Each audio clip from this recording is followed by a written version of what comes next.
Good afternoon, everyone, and welcome to or back to our Tech Talk series. In today's edition, Intelligent ERP powered by the Sage ecosystem.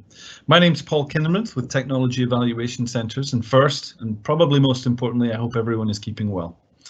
However, we're here today to wrap up our discussion on the role that modern ERP has to play in addressing the curveballs and the pivoting that manufacturers have experienced this year, probably more than any other, and how modern ERP can help stabilize and optimize operations. We've uncovered some significant truths over the past 4 weeks, and we've identified that there's a big difference between the ERP solutions of the recent past and the emerging dynamic ERP systems in the market for manufacturers right now. And today, we're going to dig into Sage X3 with the help of two of Sage's finest, who I'll introduce in just a second. First, a brief word about Technology Evaluation Centres.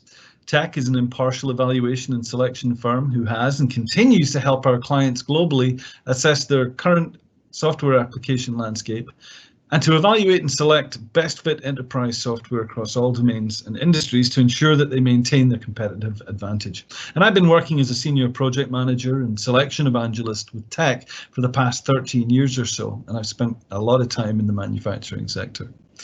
So let me introduce our two experts from Sage. I'm pleased to welcome back Mike Stein, who joined us for the first roundtable webinar in the series. That was a whole 4 weeks ago. Mike is a product marketing manager for Sage X3, where he leads efforts for the mid-size manufacturing, distribution and services sectors. And Mike has over 15 years of experience developing business strategy for brands such as Infor and LiveSource and Red Prairie. So welcome back, Mike. Thank you.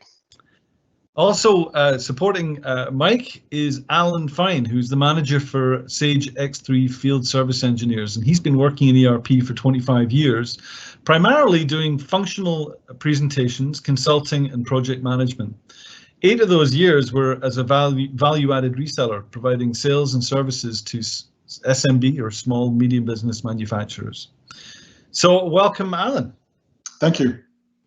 So just before I introduce our agenda and hand over to Mike formally, I do invite, of course, our audience to submit any questions that you might have at any time through this presentation via the QA button on your toolbar, and we do have some time dedicated towards the end to respond to those. So let's jump to our agenda for the day. Excellent. So Mike, I'm going to hand over to just a second, is going to drive the Sage overview and talk a little bit about the notion of intelligent ERP or IERP and really define that for you. And then Alan is going to jump in and really bring those concepts to life through the Sage X3 application suite through demonstration. And then we'll move back to any questions and provide all the answers that we need through those questions towards the end of this hour. So with that, I'm going to hand over to you, Mike. The floor is yours, the stage is yours, and good to have you here. Well, thanks again, Paul, and hello, everyone, and thank you for joining us. For those of you who are not familiar with Sage as a company, we are a global organization that publishes a diverse portfolio of software solutions that manage things like accounting, HR, construction, and enterprise systems to a diverse software solutions. Excuse me. I'm sorry, guys. I'm sorry. I'm having tree work done out front. It's very distracting. So we publish a diverse portfolio of software solutions that manage accounting, HR, construction, and enterprise systems, to name a few, that are offered in the cloud, on-premise, or both. We are supported by a powerful ecosystem. And what I mean by that is we work with an extensive network of partners who contribute to our mutual growth and our ambition to build customers for life. We also have upwards of 500 independent software vendors that we call ISVs, who add further functionality, vertical customization, and dozens of strategic alliances with some of the biggest names in technology. Now, looking at your screen, and specifically Sage X3, is an enterprise solution that provides faster, more intuitive, and tailored business management solutions than conventional ERP. And when we say faster, I'm referring to faster process cycle times, faster inventory turns, faster customer response time, and faster insight into cost and performance. Intuitive means the better management of distributed operations. easier access to data and collaboration, and simpler IT management. And Tailored speaks to our various deployment options, flexible capacity, flexible configuration, and customization and evolution. With over 5,500 customers in more than 80 countries, Sage X3 has comprehensive business management capabilities that include supply chain management, financial management, and project management. In addition, Sage X3 has comprehensive multinational business capabilities and offers support for 18 different industry verticals. This ability to support multiple adjacent verticals allows Sage X3 to support their entire value chain from seed to sale or farm to fork. With all of this, it's pretty clear that Sage X3 is truly designed to help companies thrive and retain their competitive advantage by increasing their agility and embracing change at speed. So let's move on to the notion of intelligent ERP.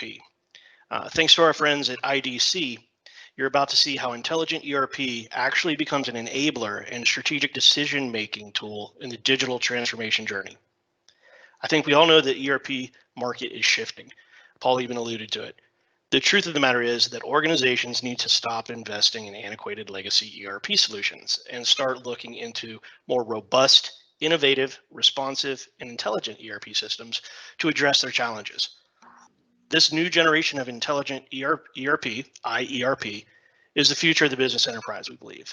The intelligence comes from more information and data, in-context learnings, and the application of the knowledge obtained to deliver better business outcomes.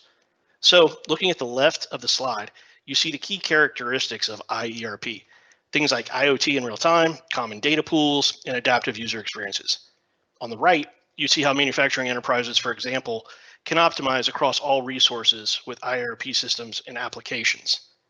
The business improves productivity, reduces additional layers of resources and employees, technology and processes, and altogether improves its time to market, which we all know is a distinct competitive advantage. So let's look at process manufacturing, for example. Holding the master data of all products, raw materials, and suppliers, ERP becomes the organizer of processes in manufacturing enterprises. The fundamental role of ERP is central to managing and recording formulation and recipes, executing quality control of batches, providing complex gravity calculations, streamlining production, and strengthening customer management.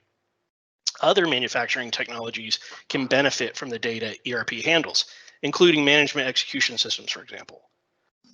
This is amplified by the fact that there are supporting technologies that enable seamless collaboration and foster decision-making, such as advanced analytics and artificial intelligence-powered engines, which, for instance, can help manufacturers to model raw materials, processing and take efficiency to a new level of accuracy.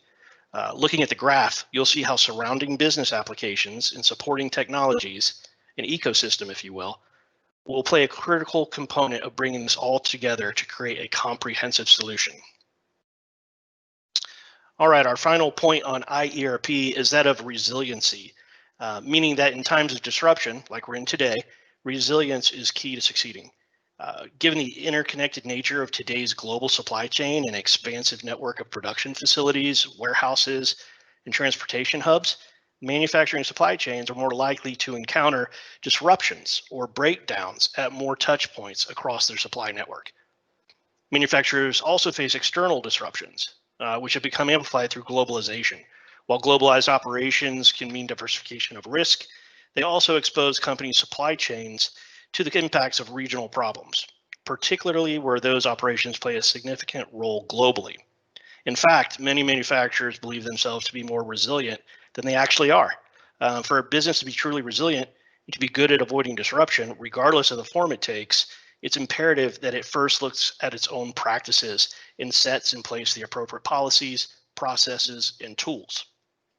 For some, it may be about improving inventory performance. For others, it may be about visibility into mixed factory networks. And for still others, it may be about supplier diversification or even the reconfiguration of production. Okay, I think that speaks enough about IERP. So now I'd like to bring this all together by looking at the Sage X3 ISV ecosystem. We feel it's truly what allows X3 to be so specialized and tailored. The ecosystem allows you to save time and uses your resources more wisely with integrated apps that automate business processes. Ultimately, X3's robust ISV portfolio extends the value of Sage X3 for partners and customers.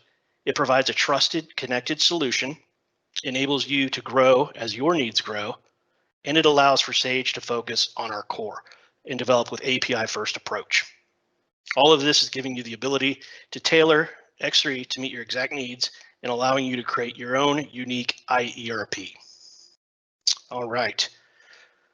So now I am going to hand it over to Alan for a live demonstration. All right, Alan? Absolutely. Let me go ahead and share.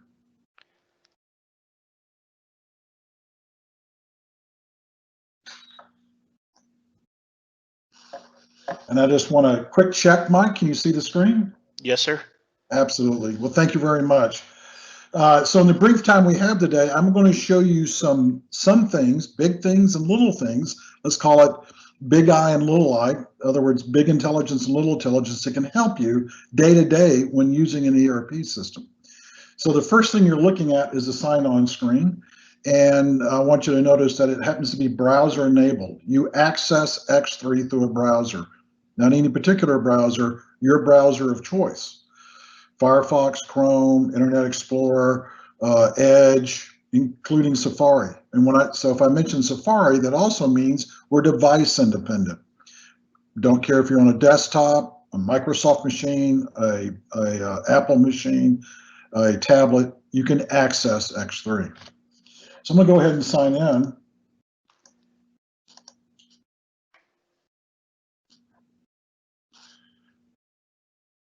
And if you take away one thing from today's presentation, I want you to take away the word configurable.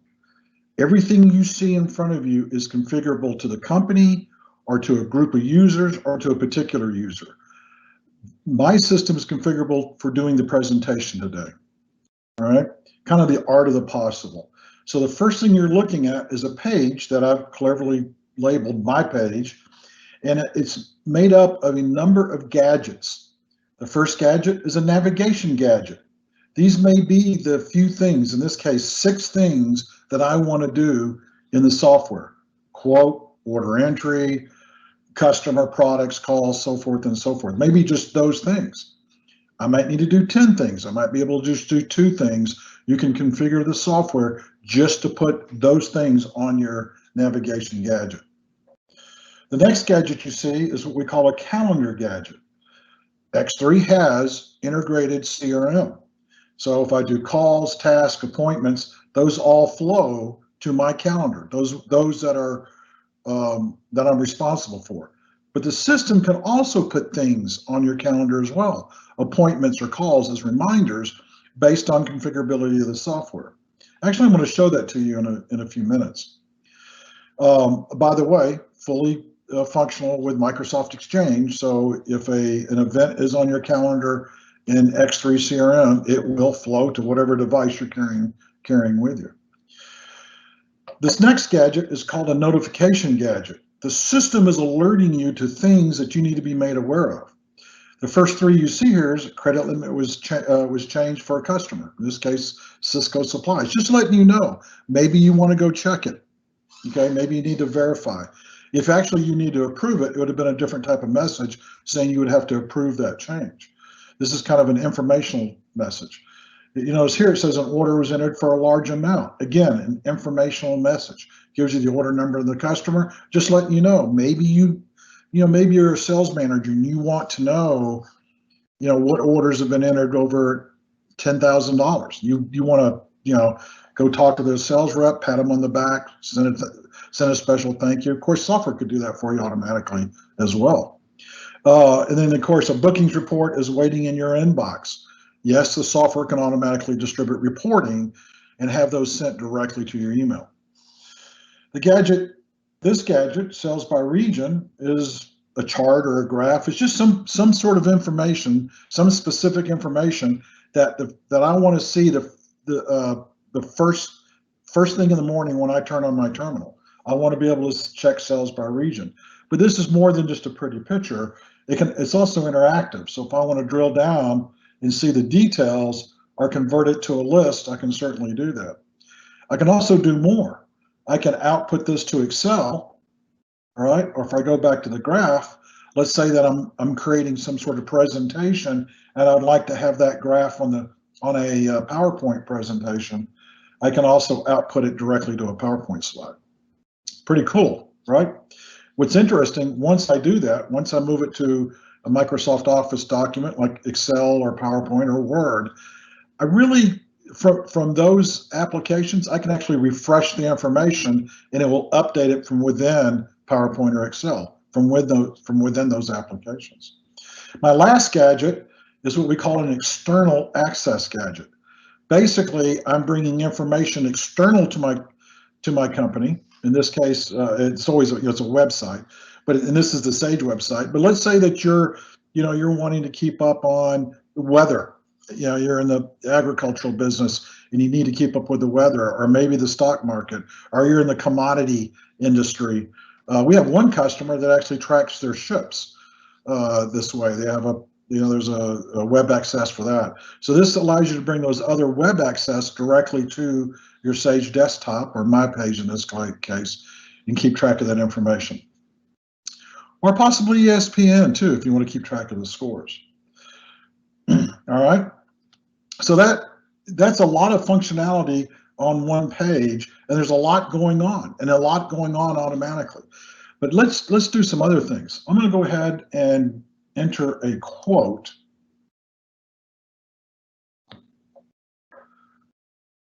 So let's do a new quote. I'm going to go over to the customer. The customer I want to use is Business Interiors. I don't remember the number. I don't particularly want to click and look it up. All I'm going to do is just enter a few characters of the name, and notice it automatically knows that BUS is Business Interiors. If I had some other customers with the BUS, it'd actually pop up a list and allow me to select from that list. But again, let's call this not big I intelligence, but small I intelligence. It's saving me keystrokes. It's allowing me to do things a little bit quicker, and I don't have to remember or search. All I got to do is put in some information. I'm going to go on down to the line item of the quote, and I'm going to do the same thing here. It's a chair. I know they want a chair. I can't actually remember the item number. In this case, there are several products that have the word chair somewhere in the description. We're going to select this one. And we'll just say one each, and it's calculating the price and the cost and all those kind of things. I'm going to go ahead and press the save button, and that's it. I've quickly entered a quote. But let's go back to my page. A couple of things have happened. First of all, notification. That quote has to be, for whatever reason, has to be approved. It's going to go to my boss or maybe his boss. Maybe there was some sort of criteria that says it needs to have some sort of signature on it. In this case, I'm the one that needs to do the signing, but it's reminding me the quote is waiting in your inbox to be signed. So I can actually go to my email, bring it up, and sign it directly from my email. Let's say I'm sitting at the Admirals Club at the DFW airport, and I get that message on my phone. I can approve it directly from there. Another thing that the software did, it created a callback. It's putting a reminder automatically in the system, and when I click on it, we can take a look at it, to call and see how they're doing with the quote. Do they like the price? Are they ready to order? Those kind of things. But again, intelligence is doing it for me automatically. All right. So let's go back to the quote. I'm going to just do a little housekeeping here. I'm going to go ahead and sign it. So we'll go ahead and validate it. All right. I'm going to go ahead and place the order for the quote. Let's say they're happy with it. They're ecstatic, actually, with the price. And so if you notice from the quote, I click the order button, and it automatically created the order for me. And so when I take a look at the order, all the information from the quote is automatically flowed into the order. I don't have to rekey or anything of that nature. But if I scroll down to the line item, I want to draw your attention to a couple of fields. The first field is our shortage field, and it is highlighted red. The system is telling me with color and with information that I have a problem there. Matter of fact, if I click in it, it's telling me, actually, let's click here. It's saying none available in stock, not available in stock.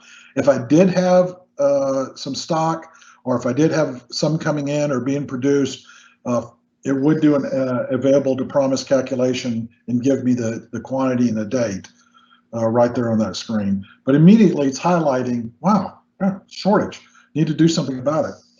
Also, if you notice the margins in the green, as we know, red is bad, green is good. In this case, my margin is acceptable. If my margin wasn't acceptable, the color could turn red, and as a matter of fact, the order could be put on hold, and I couldn't do anything else with it until that was approved.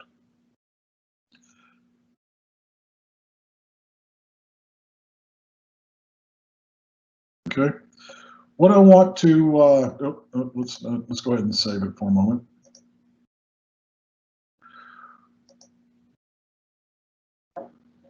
What I want to do now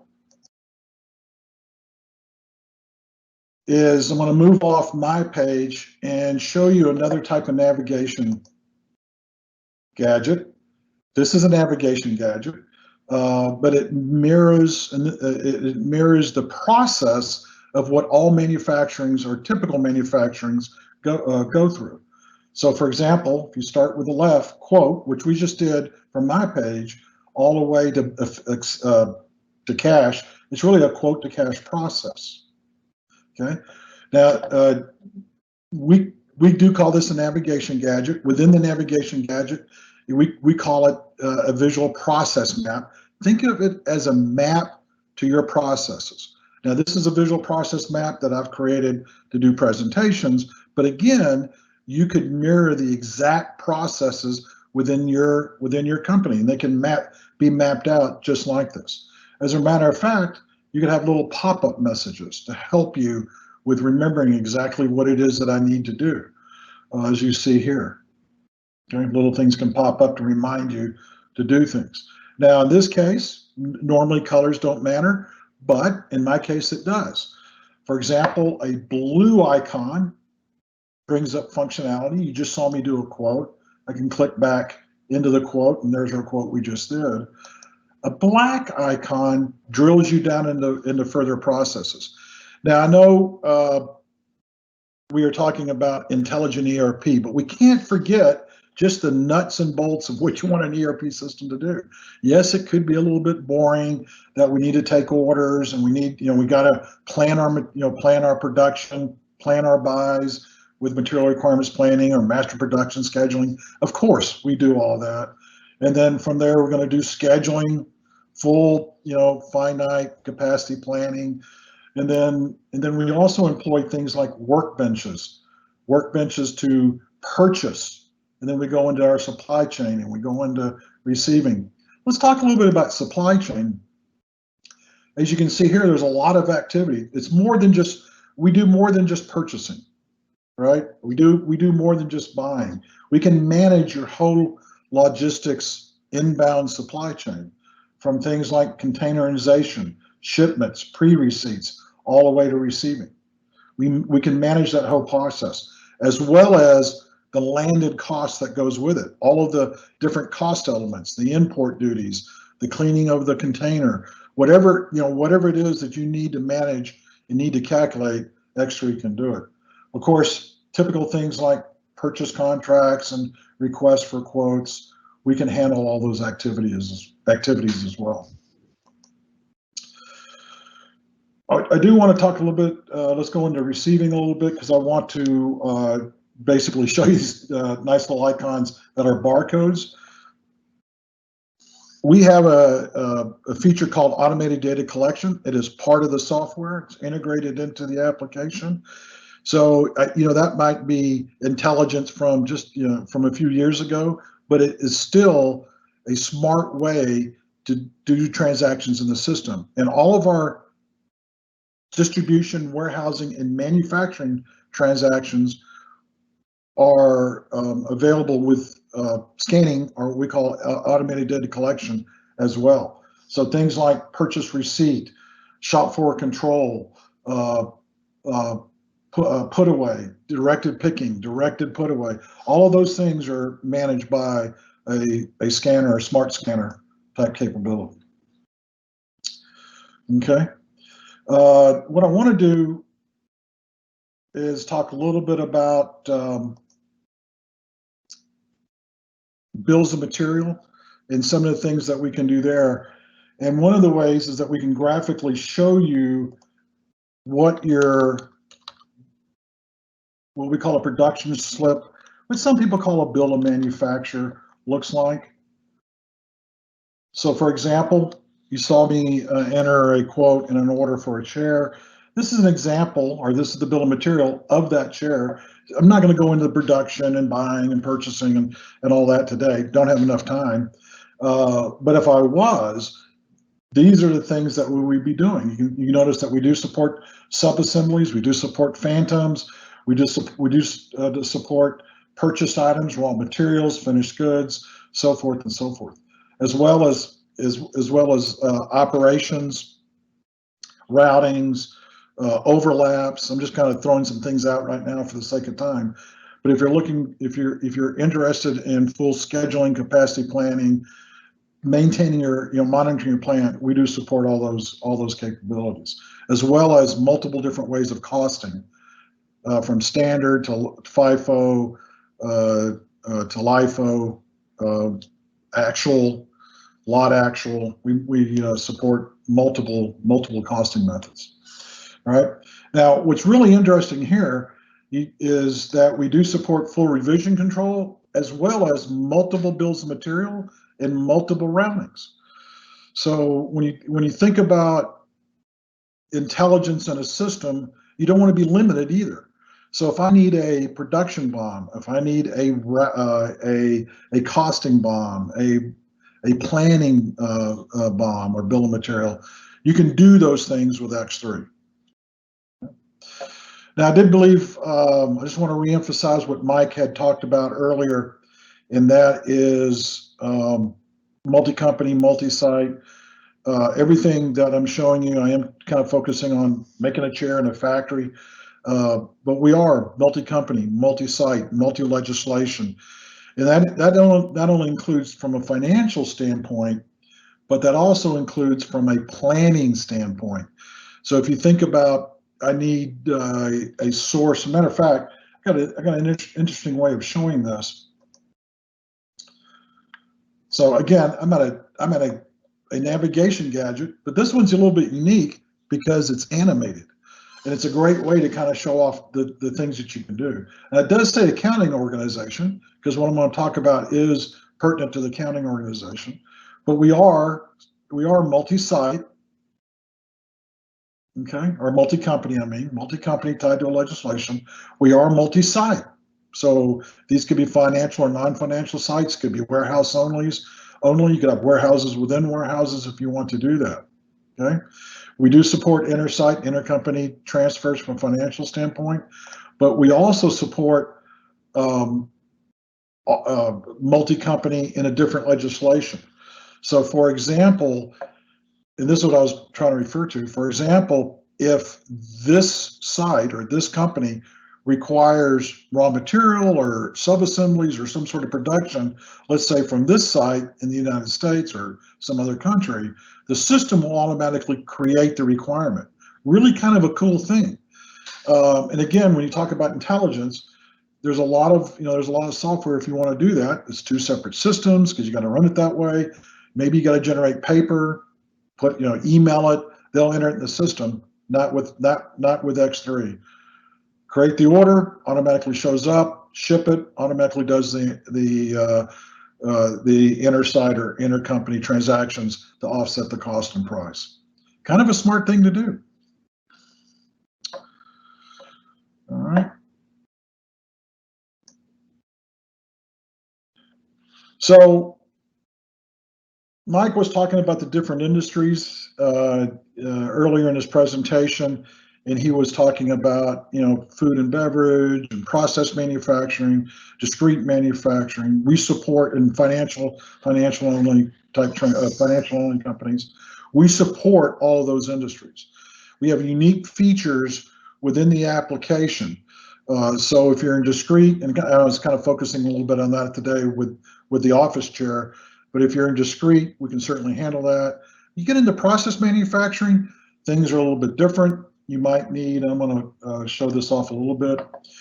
You might need, and allow me, hold on a second. Let's see. Let's bring up something that's process, not a chair. Let's bring up bean dip. But you might need things like lot management. And X3 does multi-level lot management and lot traceability. So for example, if in this case, bean dip has onion powder, if the onion powder was non-conforming, but had already gone into production and maybe been shipped, maybe it's been shipped to 13 different customers on 20 different shipments, we can track we can track all the way back to that. So we have that capability. We also do the same thing with serial numbers in a discrete environment if you need to do that by serial numbers. Notice in a process manufacturing, particularly in food, we need allergen control. We manage all that as well. Multiple units of measure, very important in process manufacturing. Multiple pack types. So for example, again, small I intelligence, but in this case, this product requires beans, pinto beans. They can be delivered in 100-pound bags, 500-pound totes, train cars. Okay. I stock them in pounds, but I can actually receive by bag, by tote, by train car, and I may have 1 million pounds of pinto beans, but when I go and look at my inventory, it will actually divide it up for me, in X number of bags, X number of totes, and so forth. Now, from a process manufacturing, particularly in the chemical industry, then you may need, let's see here, let me go back, click another button.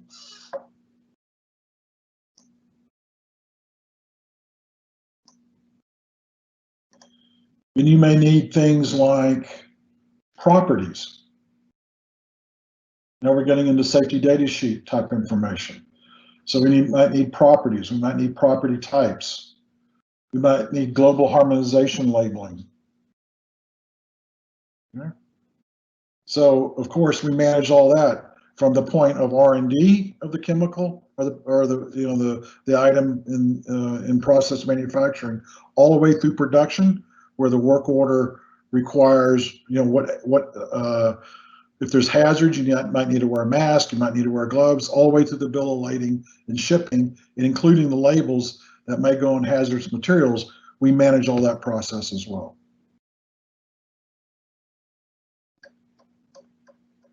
Okay.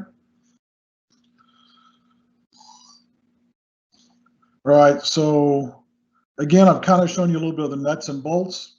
Yeah, yes, we're talking about intelligence, and hopefully you're seeing that in a lot of the activities or a lot of functions that I'm showing. Some of it, again, like I say, is a small I versus a large I, but you want your systems to do this for you. Now let's show a couple more things. When we're talking about process manufacturing, and actually discrete manufacturing as well, quality control can be very important. And as you can see here, we do quality control very thoroughly throughout the application, from the point of receiving raw materials to receiving work orders or manufacturing, all the way through in process manufacturing. We can manage and track the quality control process from the point of conformance and non-conformance. If it's non-conforming, maybe the product needs to be destroyed or returned or reworked. To the point where it's conforming, it can go ahead and be shipped out. And there's a lot of different rules and methodologies to tracking that. We have all that as part of the functionality within the application. Okay. And of course, you might want to track and manage or graph your conformance and non-conformance, as you can see here. All right. Now, I talked a little bit about lot traceability, but I'm going to talk about traceability in a different way.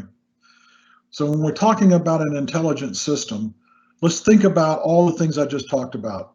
We did, going from a quote, to an order, and then I kind of walked through all the different processes. Wouldn't it be kind of nice if I had a system that could track every one of those steps, and I didn't have to go, and click on a bunch of different screens, or basically open up file cabinets and look through a bunch of paper? Wouldn't it be kind of nice if I could go to one screen and see all the transactions for a particular quote, for a particular order, for a particular purchase order, a particular receipt? Wouldn't that be kind of neat? Well, with X3, you can do that. Let's go back to the quote. Now, earlier today, before the presentation, I went ahead and did a quote, an order, a work order, and all that kind of stuff. So here's the quote. I'm going to click on an action button. Sorry, I'm going to click on an action button. And I'm going to bring up what we call journal traceability. So what you're looking at is when I entered the quote. There's the quote number. When I entered the order, you can see it's been delivered and invoiced.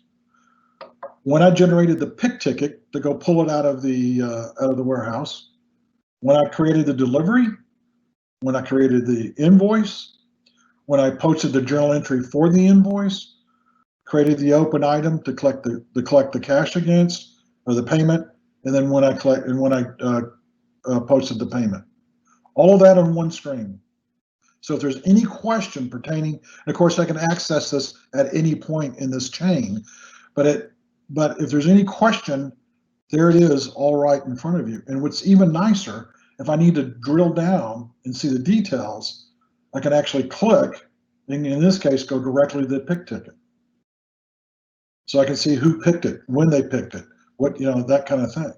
If it went to packing, I can pull up the packing contents. All right, or if I need to go look at the journal entry. Again, if you have the right security to do this, if you have the right role, I have to throw that in. And if you don't have the right security to see the journal entry, you won't be able to do that. All right. Okay. I know I'm kind of doing a whirlwind presentation. Trust me, these are usually 1 and 2 day presentations. I'm giving you a 50,000 foot view of everything our software can do, and I'm barely touching any of the details, by the way. But what I want to kind of close on is all of this information, all of this activity. How do we summarize it into something that's manageable, something that's actionable, something that gives me insight on how my business is doing? Well, we do that. Again, I created a page called My Key Performance Indicators, right? And I have various dashboards as an example, various dashboards of activities that I might be monitoring. Now, this product is called Sage Data and Analytics. These are all individual charts and graphs that actually numerous of these come out of the box, a number of them, but I've put a lot of them on various, on a single page. And what's really interesting by doing that with this tool is that you can see things out like gross margin over time, AR, AP, liquidity ratios. Now you remember, we're multi-company, multi-site, right? So I have also added slicers, company, site, date, ledger type, currency, chart code. Again, this is more financial focused here. But if I click on company and say, I don't want to look at all my companies, all right? Maybe I just want to look at my 2 North American companies. All right, so just that quickly, just that fast, I can focus on very specific information. And you can create what slicers, interesting, I've always used the term slice and dice, but you can create your own slicers and how you want to dice the information to be able to get to that particular insight. Some other examples, manufacturing. Order status, order fulfillment, efficiency, production costs, right? order fulfillment over time, actual versus planned consumption by resource group, sales. And of course, I can take any of these and maximize it.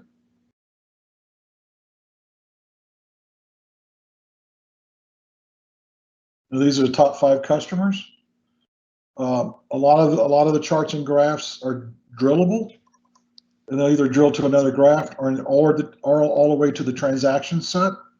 And if the transaction is tied to a specific transaction in the software where a screen pulls up, you can, if you click on it further, it will bring up the actual information on a screen.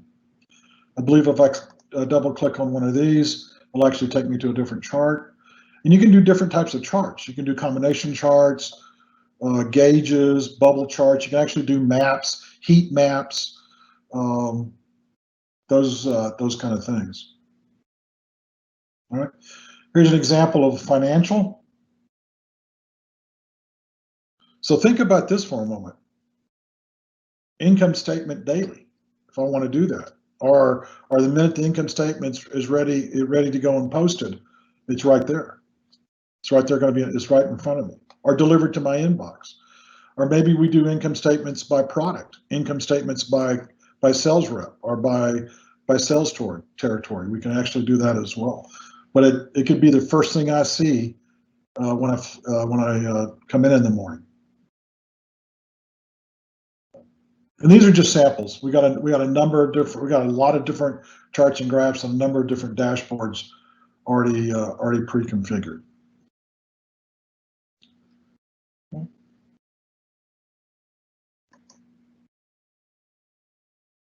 All right.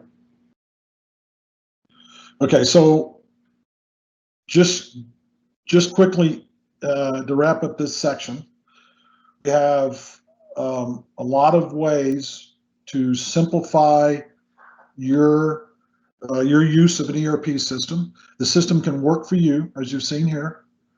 Again, big ways of showing intelligence in the software, returning information to you. But let's not forget the little ways. Things as simple as I type in a name and it comes right to the screen, or the screen changes color, highlights. It tells me that that something is not correct, and it draws my attention to it. So I'd like to conclude this section. We can open up. I believe we got a little bit of wrap up, and then we open up for questions. But this is Sage X3. Alan, thank you. That was awesome. Obviously, truly a live demonstration at its finest. Really appreciate that. And I just want to take control of the screen real quick again, and just share with you, some kind of human element to all of this, right? We're all in this together. And in these challenging times, we want to ensure that we provide companies with the visibility, flexibility, and efficiency to better manage their finances, their operations, specifically freeing them from the burden of admin, so they can spend more time doing what they love. And Sage does that every day for millions of customers across 22 countries through 12,000 colleagues and a network of partners. Whether you're opening back for business or opening new doors, expanding a channel, you need to stay on top of your cash flow when you need it most, or make decisions and confidence for what comes next, or get the insights you need to help you get back to business. We're here to help, and we really appreciate your joining us today. And I just want to thank everyone. And I think we can open it up for Q&A, Paul, if that's good with you.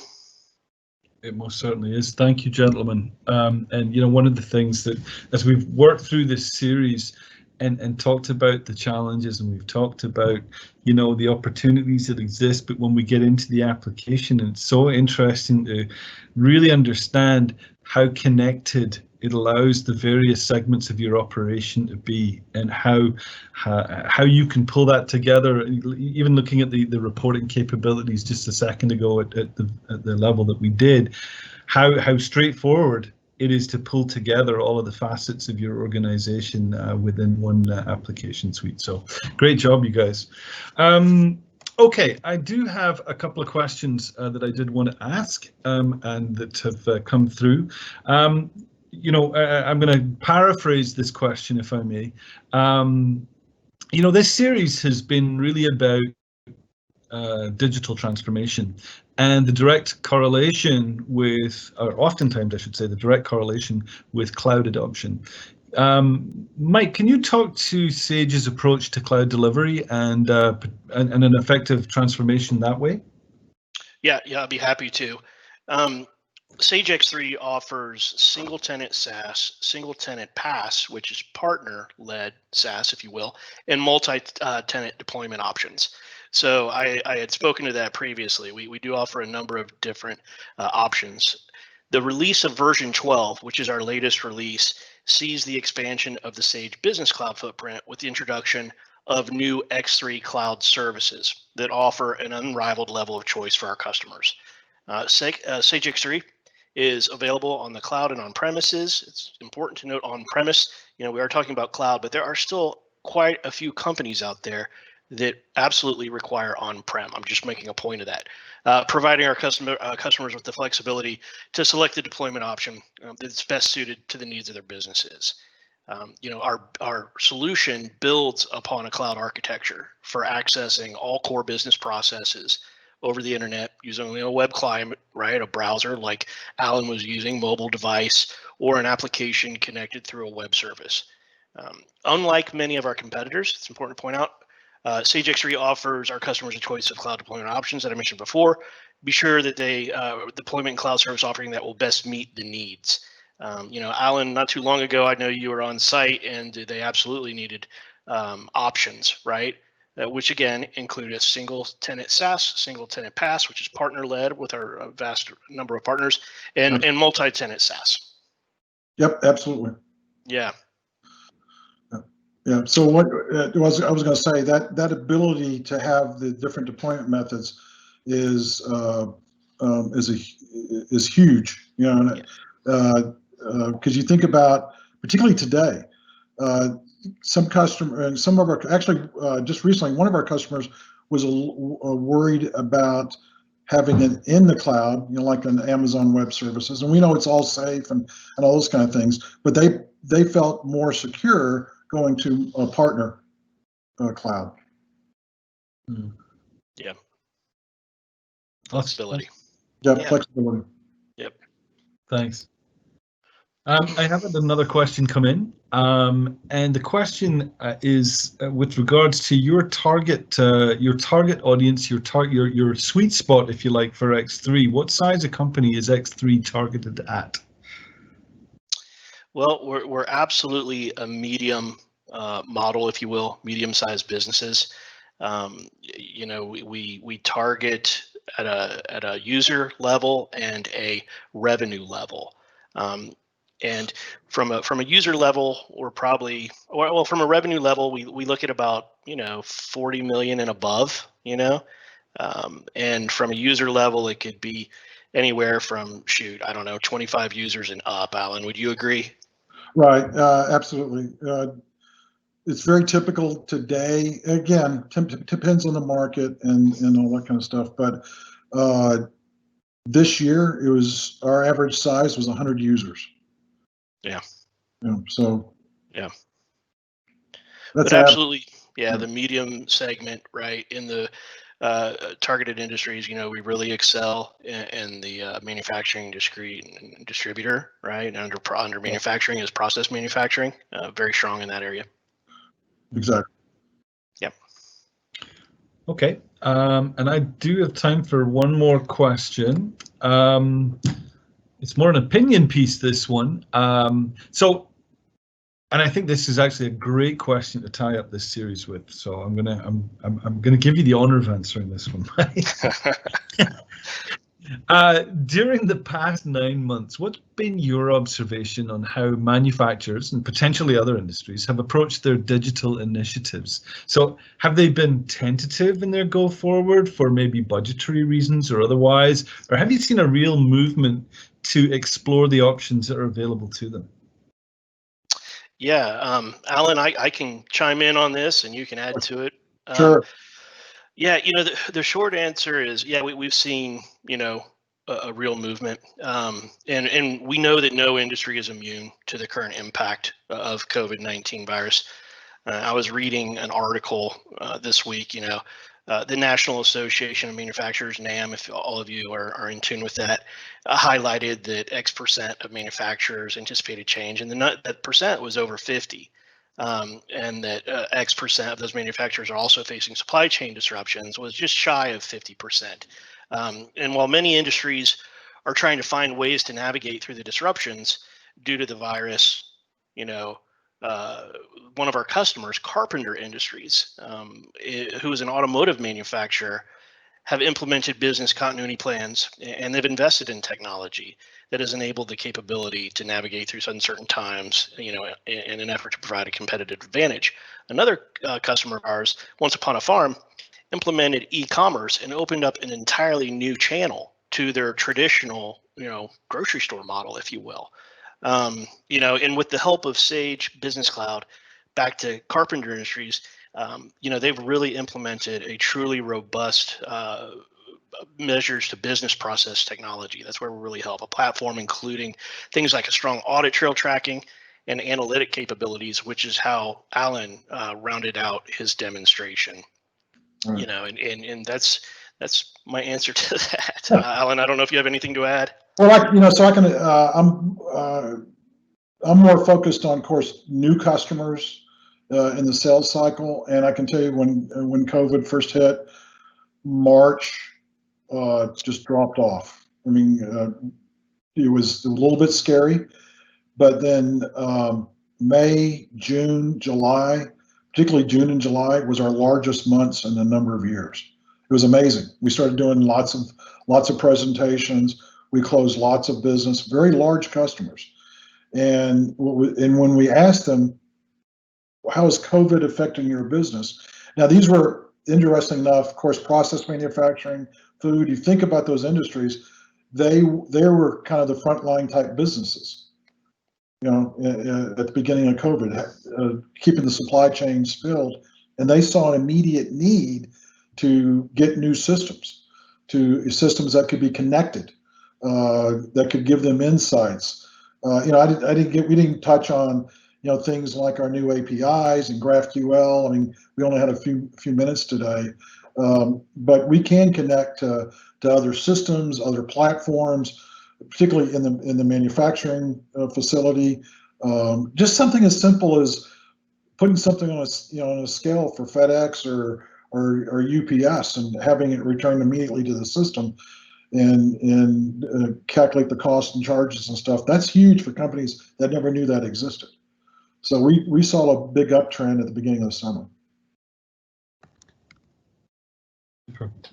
Well, look, a huge thank you to both you guys, Mike and Alan, for your insights in this session. It's been a fascinating session. This has been the final webinar in our series of the power of modern ERP in manufacturing. It's really fascinating to open up the discussion around the challenges and the solutions for manufacturers in this new normal, and to take a closer look at the technologies that can empower the industry to not just stabilize but thrive. And I think today and over the previous sessions, which are all available on demand. You will receive an email with the links there. It's been fascinating to see, how the ERP solutions out there have pivoted and stepped up their game to deliver against those challenges. So a big thanks to all of the experts who've joined us throughout the Tech Talk series over the past 4 weeks, and to everyone who's joined distanced and online. And with that, I will wish you with a good and hearty stay well until we kickstart the next series. Thank you.